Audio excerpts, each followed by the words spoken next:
and welcome back to another new and amazing session of Excel logical functions।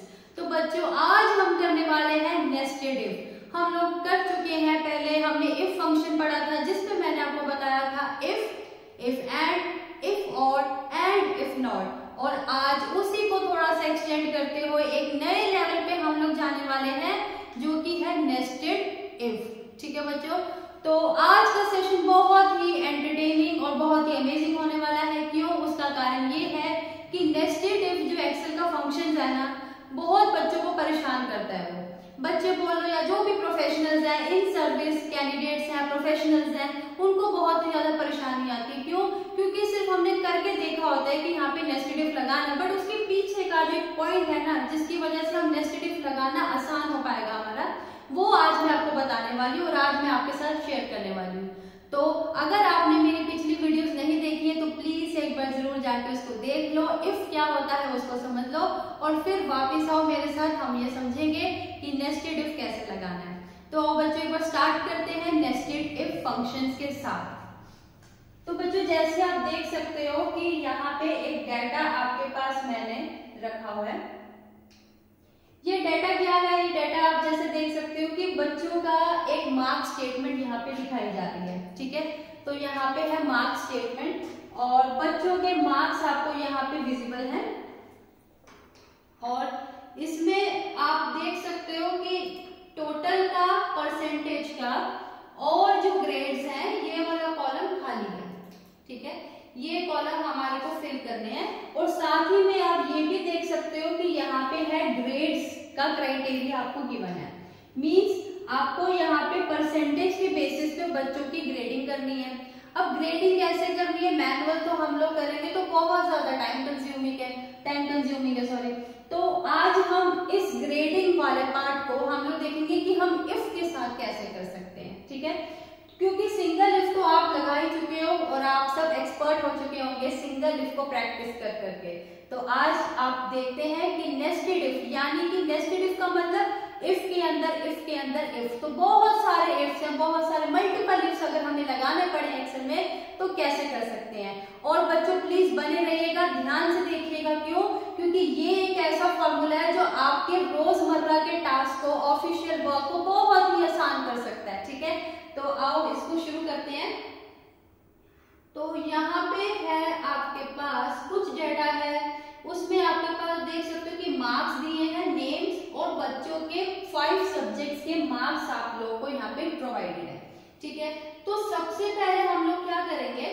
सबसे पहले हम फटाक से टोटल निकाल लेते हैं। टोटल के लिए आप लोगों को पता ही है, हम लोग सम फॉर्मूला यूज करने वाले हैं। तो सम फॉर्मूला मैंने ले लिया है, रेंज देके bracket close, will hit enter and you get the total marks. उसके बाद परसेंटेज भी आप लोगों को पता है कि कैसे निकालेंगे। परसेंटेज निकालेंगे टोटल मार्क्स डिवाइडेड बाय आपका कितने में से था टोटल, मतलब कि जो मार्क्स ऑब्टेन्ड है उसको हम डिवाइड करेंगे 500 से और फिर हम लोग इसको मल्टीप्लाई करेंगे। ठीक है, you will get the percentage, right. Percentage भी आ गया है। अब बात आती है ग्रेड्स पे। अब आपको निकालना है कि ग्रेड हम लोग कैसे डिफाइन करेंगे। तो यहाँ पे आपको समझने की बात है कि बेटा ये आपको क्राइटेरिया दिया हुआ है। क्राइटेरिया का मतलब क्या है कि एक्सेल को बता दो कि हमें जो ग्रेडिंग देनी है बच्चों की वो इस अकॉर्डिंगली देनी है। ठीक है, अब ये क्या ग्रेडिंग का सिस्टम है? उसमें बोला है कि अगर बच्चों के मार्क्स 91 से 100 के बीच में है तो हम उसको देने वाले हैं A1 ग्रेड। 81 से 90 के लिए A2 है, फिर 61 to 80 के लिए B ग्रेड है, फिर आपका C ग्रेड है और फिर बिलो 41 है आपके पास D ग्रेड।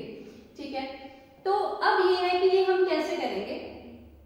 ठीक है, बात यहाँ पे आती है कि अगर हम अपना इफ फॉर्मूला को एक बार रिकॉल करेंगे तो हमने कहा था अगर, है ना, बात शुरू होती है अगर से। तो अगर वाली चीज तो यहाँ पे है, तो यानी कि मैम हम लोग यहाँ पे इफ फंक्शन लगाएंगे। हाँ जी बिल्कुल लगाएंगे। और इफ फंक्शन की आर्ग्यूमेंट्स अगर आप भूले नहीं है तो मैं एक बार आपको फिर भी दोहरा देती हूँ कि पहले आता है अगर, फिर आता है लॉजिकल टेस्ट, यानी कि अगर ऐसा है तो। फिर कॉमा आके, कॉमा डाल के हम लोग लगाते हैं वैल्यू इफ ट्रू, अगर ऐसा है तो ऐसा कर दीजिए, नहीं तो वैसा हो जाएगा आपके साथ, है ना। तो कुछ याद आ रहा है आपको कि इफ आर्गुमेंट्स के मतलब कि इफ फंक्शन के 3 आर्गुमेंट्स होते हैं। पहला होता है लॉजिकल टेस्ट, उसके बाद है वैल्यू इफ ट्रू, फिर है वैल्यू इफ फॉल्स। और बच्चों यहाँ पे क्या फर्क है, यहाँ पे हमारे पास अगर ध्यान से देखेंगे तो हमारे पास 1-2 कंडीशंस नहीं है, हमारे पास कंडीशंस कितनी है, 1 2 3 4 5, तो यानी कि 5 कंडीशंस है। तो 5 कंडीशंस है यानी कि मल्टीपल लॉजिक्स है, मल्टीपल लॉजिक्स होंगे तो ही आप याद रखिए कि आपको जरूरत पड़ेगी नेस्टेड इफ की, ठीक है। अगर बहुत सारे कंडीशंस होंगे, बहुत सारे अगर्स हैं, बहुत सारे अगर वगैरह हैं, यानी कि लॉजिक्स है, तो हम क्या लगाने वाले हैं, नेस्टेड इफ, ठीक है। एक पॉइंट आपका क्लियर हो गया अच्छे से कि मैम अगर मल्टीपल कंडीशंस होंगे तो हम लोग क्या लगाएंगे, नेस्टेड इफ, यानी कि इफ के अंदर इफ। अब बात आ गई कि मैम समझ आ गया कि हम लोग इफ के अंदर इफ लगाने वाले हैं, तो मैम कितने इफ लगाने हैं, उसकी भी तो कोई लिमिट होगी ना, कोई ट्रिक है उसके लिए। हाँ जी बिल्कुल है। कितने लॉजिक्स हैं, 1 2 3 4 5, 5 लॉजिक्स हैं, तो 5 में से एक कम, यानी कि 4 इफ लगाने वाले हैं हम लोग, ठीक है। 2 कंडीशंस होती थी तो हम लोग 1 इफ लगाते थे, 5 है तो हम लोग 4 बार इफ लगाएंगे, ठीक है। तो अब इसको शुरू करते हैं। अब इफ लगाना कैसे, उसके लिए कंडीशन याद रखो कि बेटा जो आपका क्राइटेरिया है ना, मतलब कि जो आपको ये क्राइटेरिया शीट दिया हुआ है, इसमें एक चीज आप देखो,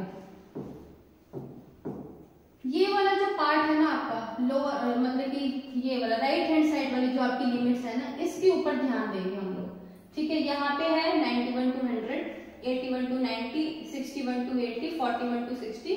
बिलो 41 को बच्चों हम लोग लिख सकते हैं ना, 0 से लेकर 40, बिल्कुल लिख सकते हैं। बिलो 41 को हम लोग लिख सकते हैं 0 से लेकर 40, दैट इज डी ग्रेड। तो हमने ले लिया है ये वाले लिमिट्स को, ठीक है। और एक चीज और ध्यान रखना, जो भी आपका क्राइटेरिया शीट है और जब आप फॉर्मूला लगाना शुरू करोगे ना, एक चीज याद रखना, अगर आप बेटा फॉर्मूला में लेस देन साइन लेके चल रहे हो तो एंटायर फॉर्मूला में फिर लेस देन ही लेके चलो। अगर आप ग्रेटर देन लेस देन लेके चल रहे हो तो जो आप लेके चल रहे हो उसी के ऊपर लेके चलो। ऐसा मत करना कि I3 की वैल्यू एक में आपने लिख दिया लेस देन, अगले इसमें आपने लिख दिया कि I3 है ग्रेटर देन, मतलब ये हो गया ग्रेटर देन, ये हो गया लेस देन। ऐसा नहीं करना है, आपको एक यूनिफॉर्मिटी मेंटेन करके चलना है, ठीक है। मान लो कि 5 इफ लगा रहे हो तो 5 में 4 अगर ग्रेटर देन है तो 1 लेस देन चलेगा, बट ऐसा नहीं कि अभी लेस देन फिर ग्रेटर देन फिर लेस देन फिर ग्रेटर देन। ऐसा करोगे तो आपका इफ एक्यूरेसी नहीं देगा, आपका फॉर्मूला गलत लग रहा है, ठीक है। तो 2 पॉइंट्स याद रखने हैं। पहला पॉइंट फिर से दोहरा देती हूँ, जितनी कंडीशंस है उससे नंबर ऑफ 1, मतलब कि एक कम नंबर ऑफ इफ लगेगा, ठीक है। जितनी कंडीशंस है उसमें एक कम नंबर ऑफ इफ लगेगा। और दूसरी कंडीशन क्या है कि ट्राई टू मेंटेन, ये जो आपका ऑपरेशंस है ना इक्वेशन में, इसको आप मेंटेन करके चलो। अगर आप लेस देन यूज कर रहे हो तो लेस देन में फॉर्मूला लगाओ, ग्रेटर देन है तो ग्रेटर देन में लगाओ, ठीक है। तो चलो ये आप समझ चुके हैं, तो अब इसको लगा के इस बार चेक कर लेते हैं formula.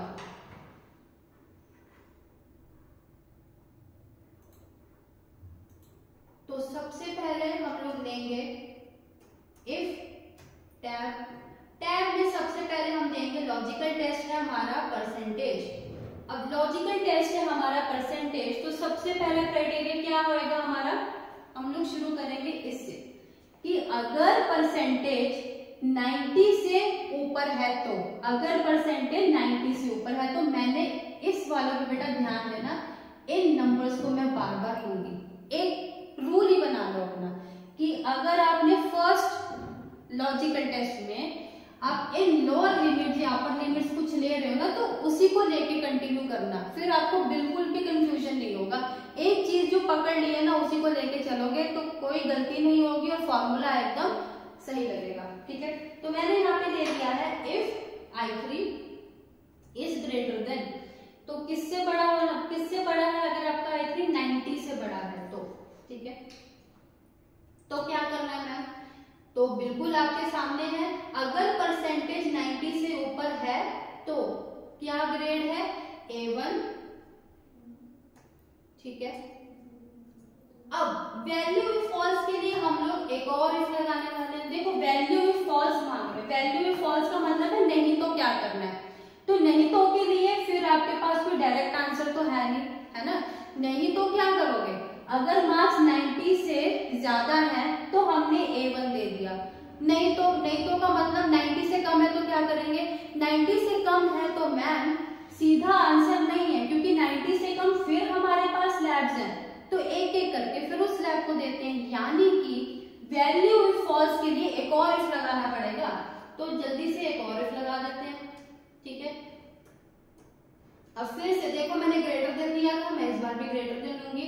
If I3 is greater than what, अब हमने लिया था 90, अब अगर I3 आपका 80 से बड़ा है तो, ठीक है। तो अगर 80 से बड़ा है तो फिर क्या करना है, अगर 80 से बड़े हैं ग्रेड्स तो क्या ग्रेड देना है आपको, अगर मार्क्स परसेंटेज आपकी 80 से ऊपर है तो क्या मार्क्स देने वाले हो आप, अगर आपका 80 से बड़ा है यानी कि 81 to 90 वाली स्लैब में आ गया ना, फिर हमने देना है A2, क्या देना है फिर हमने A2, तो इन्वर्टेड कॉमर्स में देंगे A2, ठीक है। अगेन वैल्यू इफ फॉल्स के लिए फिर कोई एक आंसर नहीं है, हम एक और इफ लगाएंगे। इफ में फिर से हम लोग ध्यान रखेंगे, अगर I3 इस बार, अब देखो बेटा 90 लिया पहले, 80 लिया, अब क्या लेंगे 60 लेंगे। अगर I3 अब 60 से बड़ा है तो क्या करना है, 60 से बड़ा है यानी कि 61 to 80 वाली कैटेगरी में फॉल करेगा, यानी कि हमें उसको देना है B ग्रेड। अब क्या है, अब फिर से एक और इफ लगाएंगे, if I3 is greater than, अब I3 कितने से बड़ा लेना है, देखो दोबारा से रिपीट करूंगी, 90 ले लिया, 80 ले लिया, उसके बाद 60 था, 60 के बाद अब क्या लेंगे, 0 to 40 वाला है ना, बिलो 40 वाला मतलब 0 to 40, तो इफ ग्रेटर देन 40 हमने ले लिया, तो क्या करना है, तो 40 से बड़ा है का मतलब 41 to 60 वाली कैटेगरी में फॉल कर रहा है, यानी कि हम उसको C ग्रेड देंगे, ठीक है। अब बेटा सारा हो गया आपका, अब बताओ ध्यान से समझो अब इस चीज को, अब इसको ध्यान से आपको मैं एक बार थोड़ा सा पॉज लेके भी समझते हैं। 90 से ऊपर वाला ले लिया, डन, ये वाला हो गया। 90 से ऊपर वाला यानी कि 91 to 100 वाली कैटेगरी, 80 से ऊपर वाला यानी कि 81 to 90 वाली कैटेगरी डन होगी। 60 से ऊपर वाला यानी कि 61 to 80 वाली कैटेगरी हमने ले ली। 40 से ऊपर वाला यानी कि 41 to 60 वाली कैटेगरी भी आपकी होगी, उसको हमने C ग्रेड दे दिया। अब रह कौन सा गया, रह कौन सा गया, 41 से नीचे वाला मैच रह गया, तो उसके लिए हम क्या कंडीशन देंगे और नहीं देंगे, सीधा वैल्यू में फॉल्स रख देंगे। वैल्यू में फॉल्स क्या है, वैल्यू फॉल्स है आपकी D, तो यहाँ पे हम रखेंगे D, तो यहाँ पे हम लोग क्या रखेंगे, वैल्यू फॉल्स में सीधा लिख देंगे D, ठीक है। अब ध्यान से एक लास्ट चीज और बतानी है आपको। अब देखो बेटा मैंने आपको बताए थे कि 1 2 3 4 5 कंडीशंस हैं, तो 4 इफ तो लगने ही चाहिए। अब गिनते हैं क्या मैंने 4 इफ लगाए हैं या नहीं लगाए हैं, कैसे गिनते हैं, 1 2 3 और ये 4, ठीक है। तो ये ही था जो लॉजिक है, मेन जो उसका क्राइटेरिया है ना, मतलब कि जो की है इफ फंक्शन को लगाने के लिए, वो यही आपके सामने आज मैंने रखी है। एक बार इसको अब हम एंटर करते हैं, ब्रैकेट क्लोज करते हैं, जितने ब्रैकेट्स ओपन हुए हैं उतने पैरेंथेसिस क्लोज भी करने पड़ेंगे, और आपको गिनना नहीं है कि मैं कितने ब्रैकेट्स ओपन हुए हैं, ठीक है, आपको गिनना नहीं है, क्योंकि जब ब्रैकेट लास्ट ब्रैकेट अगर ब्लैक आ जाए ना तो समझ लो कि आपका लास्ट ब्रैकेट क्लोज हो गया, ठीक है। तो अब नाउ हिट एंटर और आपके पास आ गया है आपके ग्रेड्स। वाह, देखा आपने कि चुटकियों में एक्सेल आपका ये काम कर सकता है, राइट। अब आप देख सकते हैं कि सारे ग्रेड्स आपके एक्सेल में फिल कर दिए आपके लिए। The thing is get easy for you, है ना। कितना काम आसान कर सकता है एक्सेल अगर आपके पास सही फॉर्मूला की समझ है तो। और नेस्टेड इफ तो बेटा बहुत बार यूज होता है, ऑफरली हमें इसको यूज करना पड़ता है, but you have the right key and right understanding to apply the nested if logical functions. तो बने रहिए इसी तरह मेरे साथ, आगे और भी अमेजिंग फॉर्मूलाज मैं आपके सामने लेकर आने वाली हूँ। तब तक के लिए आप प्रैक्टिस कीजिए इसको। कोई डाउट है आप मुझे कमेंट सेक्शन में लिख के बता सकते हैं। Thank you so much.